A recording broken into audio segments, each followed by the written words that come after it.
might be a bit early.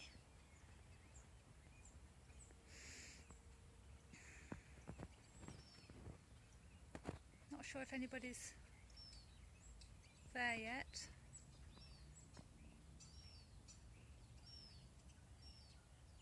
Okay.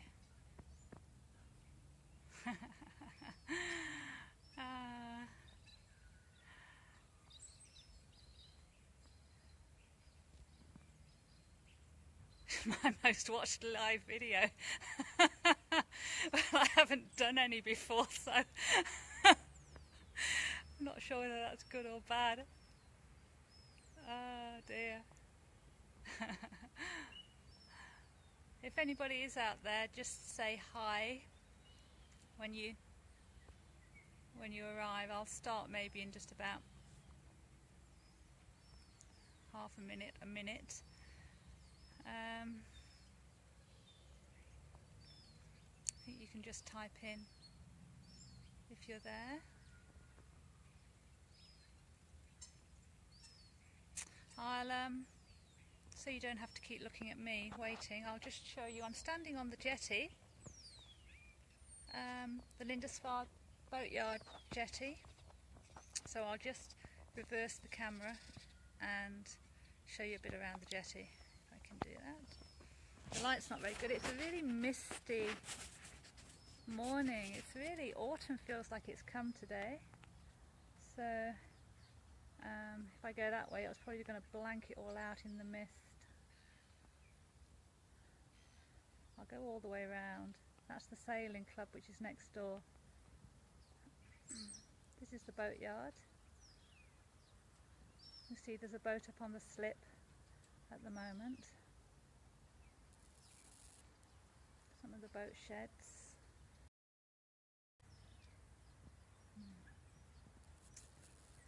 And next door's the marina, which we're not in. We're on the boatyard jetty. Okay. I'll start walking down the ramp. That's, oh, if I can do it without.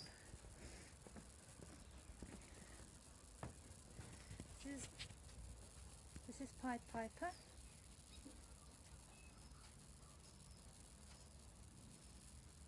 She's been our home since 2009 now.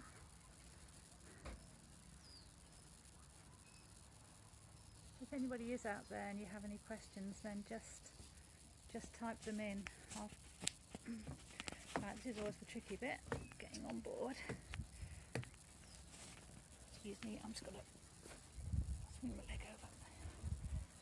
So, the kayak.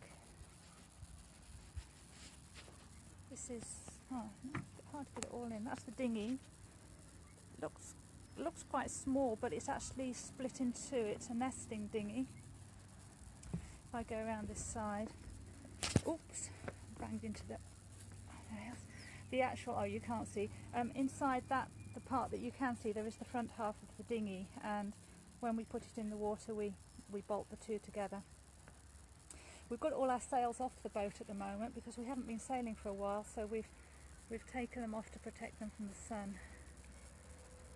And we're not, let's say, the boat's not in really seagoing mode. As you can see, we've got, that's to keep the sun off the hatch. We'd put all of this away when we were heading out to sea.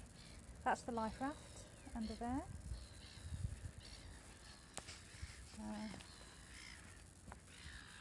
Just walking down the side towards the cockpit. I'll just give a view back of the front of the boat. Oh, the sun's coming out, that's nice. The mist will soon lift. I don't know whether you can see actually over there, that's Mount Wellington. Sort of towers over Hobart. Beautiful mountain.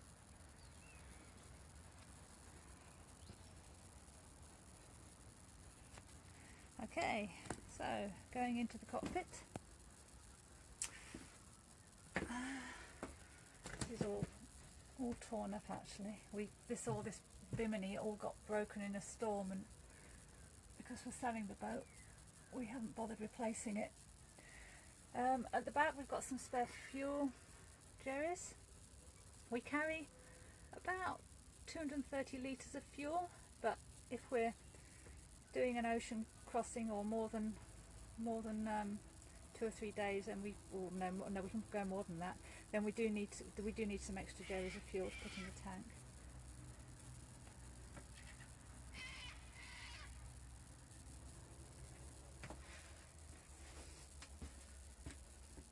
I don't know whether I can go up or anything on this. Probably what I'm doing with this. Anyway, you'll soon see why. This is probably going to be at home for the next 5 days, and then our new boat is on its way.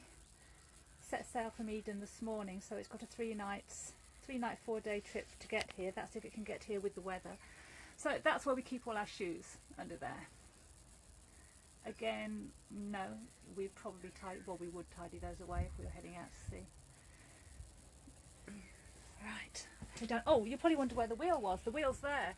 Well, we've taken it off because it gives us a bit more room in the cockpit. Normally it attaches onto there, and under that hat you'll see that there is a compass, but normally the wheel would attach onto there.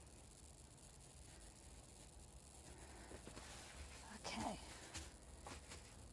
Let's head down below. I'll just so it's a bit hard to get the whole boat in, and I know I can't turn it now that I've started this in portrait, but I'll try and just give a swizz around. So what we're looking down here at, that's the chart table, and that's the radar that you can see, the big white box. All the charts are kept in that table. That's the switch panel, and that's the chart table seat.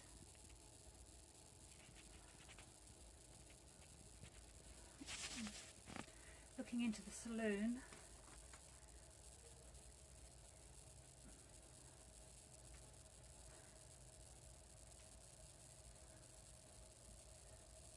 and round to the left here's the galley, just a one-person galley.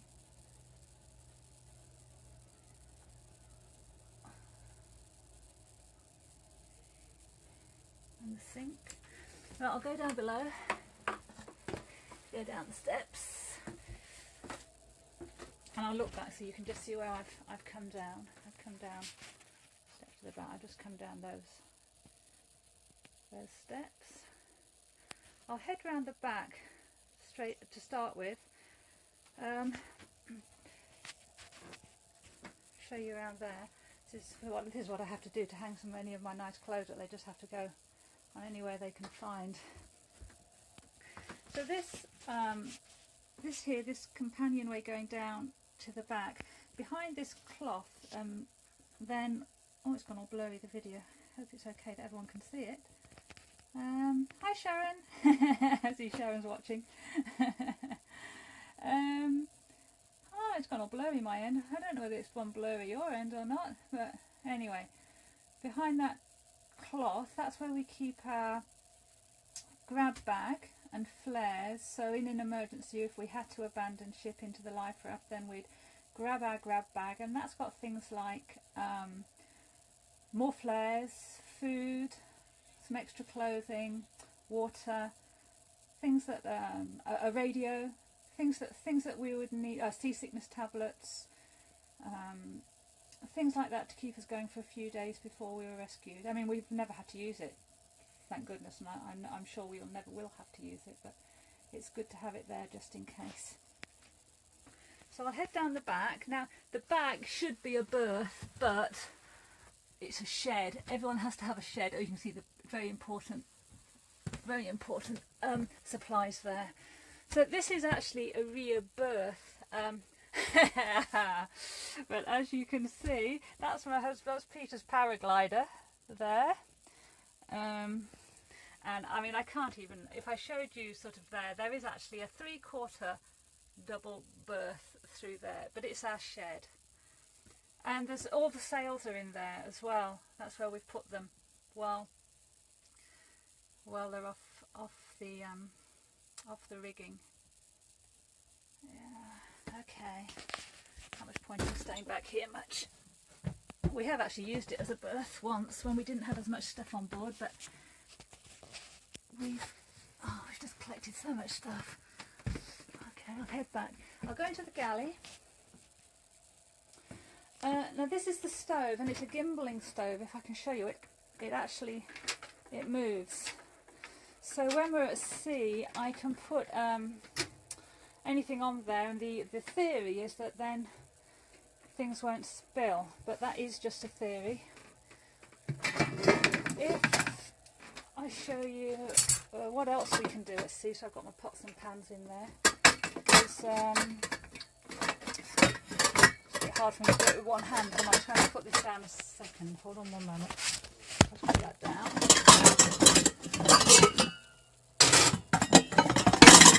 Okay, I'm back. So if at sea as well, although we do have the gimballing, we also have these arms which attach onto the stove each side. I'm not attaching them now, and we can screw those on, and so they will hold anything that's on there as well. We have had quite a few disasters actually, but so that's why that is gimballing. That's my fridge, which is just a hole, and that's my freezer, which is just a hole. Plates, fire blanket.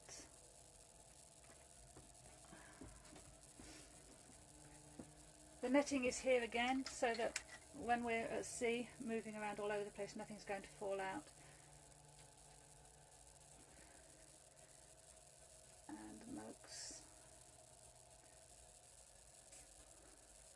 We carry about 600 litres of water. We have a water tank underneath the floor here, which is 400 litres, and we have another water tank of 200 litres underneath this seat here.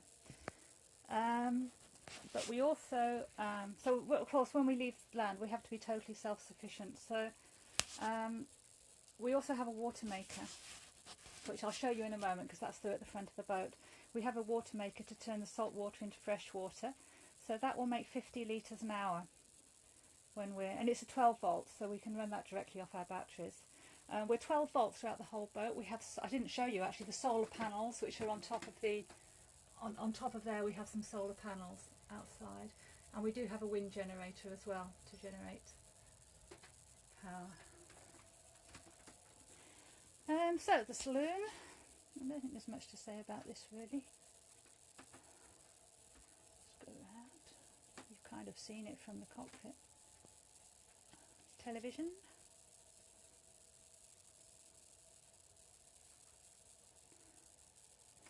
And underneath all the berths there are lockers. Actually, this one I'm glad I picked this up. I wanted to show you this. This is the lee cloth. So when we're on a passage, and this is where the person who's off watch sleeps, and we have a cloth which it fastens. I'll fasten it up. It's a bit tricky because I haven't got the boarding. I don't know whether you can imagine. Actually, this cloth it lifts up here, and it attaches that end at that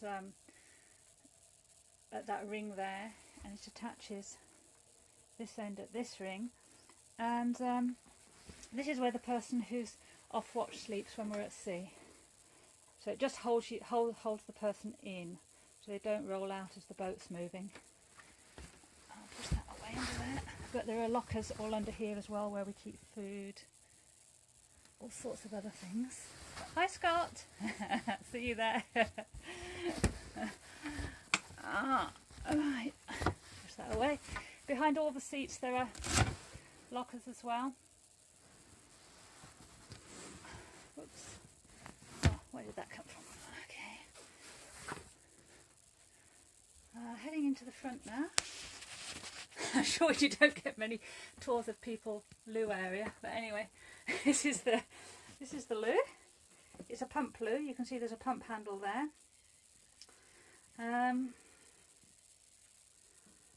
And behind this door here, I'll show you, that is a diesel heater, which we only installed since we got back down to Tasmania 2 years ago, because we were always in warmer climates, but we needed the heater then. And this is the membrane for the water maker. It's a 40-inch membrane for the water maker. So it's a reverse osmosis water maker.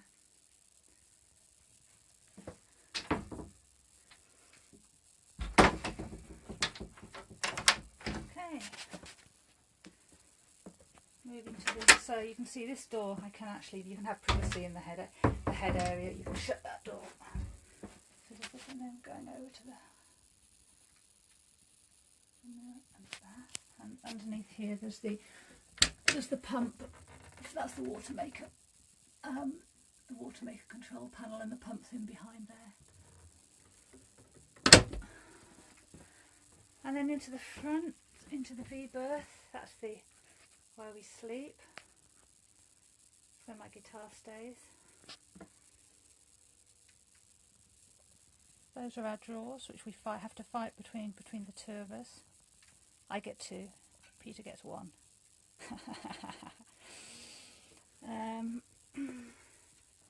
So you see, it's difficult to have too many clothes on board the boat. In the side here, then we've had a bit of leaking in the lockers on the boat, so we've had to actually roll the rest of our clothes up and keep them all in plastic bags in these side lockers. Yeah, that post which you can see going down the centre, that's for the anchor windlass. An anchor windlass, it's the winch, which I should have showed you it on the deck, which pulls up the anchor. Yeah, I think that's probably about all I can show you. Oops, let's head out the head area. Look into this area. Yeah, so, okay, well I hope you found that interesting. As I say, if you have any questions or you think of any later, just let me know. I'm happy to answer anything. Okay. Well, thanks very much for turning up. That's great. I'll post this video on the in the Beach Shack and on my page, so that you can look at it later if you've only just joined, or you want to have another look. Okay. Alright then, I'll go back to me if I can. Okay. Okay, I'll say bye then. Bye everyone.